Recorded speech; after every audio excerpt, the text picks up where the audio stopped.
Lomé, vendredi 25 juin 2021. Un festival international d'humour vient d'être interdit à Danyiba Culture par un certain colonel Djibril du comité scientifique de la Covid-19 malgré la présence des humoristes étrangers et le respect des mesures barrières. Ce même jour et à la même heure, aura lieu un concert de musique à l'Institut français du Togo. Voilà la réalité que nous vivons de la part des autorités togolaises. Des sous-fifres aux bottes de la France dans le pays censé être le nôtre. Nous n'en resterons pas là. Ce sont là les mots de Frédérikio Ogakpara, entrepreneur culturel et directeur du Centre culturel Danyiba, cet espace d'une capacité de 300 places assises, créé depuis 2009 et qui accueille des spectacles, des expositions et autres événements culturels.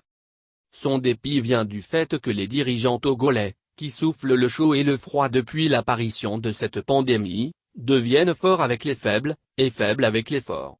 On ne peut pas comprendre que des activités soient interdites dans d'autres lieux, mais qu'au même moment, les choses aillent bon train à l'Institut français du Togo.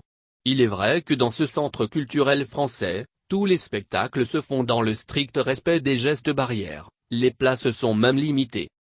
Si le responsable premier de la coordination nationale de gestion de la riposte au Covid-19 a pu permettre que des événements s'y tiennent de tout temps, il faut qu'il fasse preuve de cohérence, d'ouverture d'esprit en exigeant la même rigueur face aux autres centres. Il n'y a rien de plus normal. On voit mal des centres culturels togolais ne pas édicter des mesures préventives en amont et en aval de l'organisation leurs événements. Mais interdire un festival alors qu'ils s'en organisent d'autres dans des travées françaises, voilà qui frise le favoritisme, l'obséquiosité même. À se demander si cette attitude saupoudrée de ridicule dont fait montre le colonel Mohamed Djibril ne procède pas de sa médaille d'honneur des affaires étrangères de la France reçue en mars des mains de l'ambassadrice française Jocelyne Caballero. Il faut croire que l'excès de zèle est une vertu propre aux dirigeants d'ici. Pitoyable.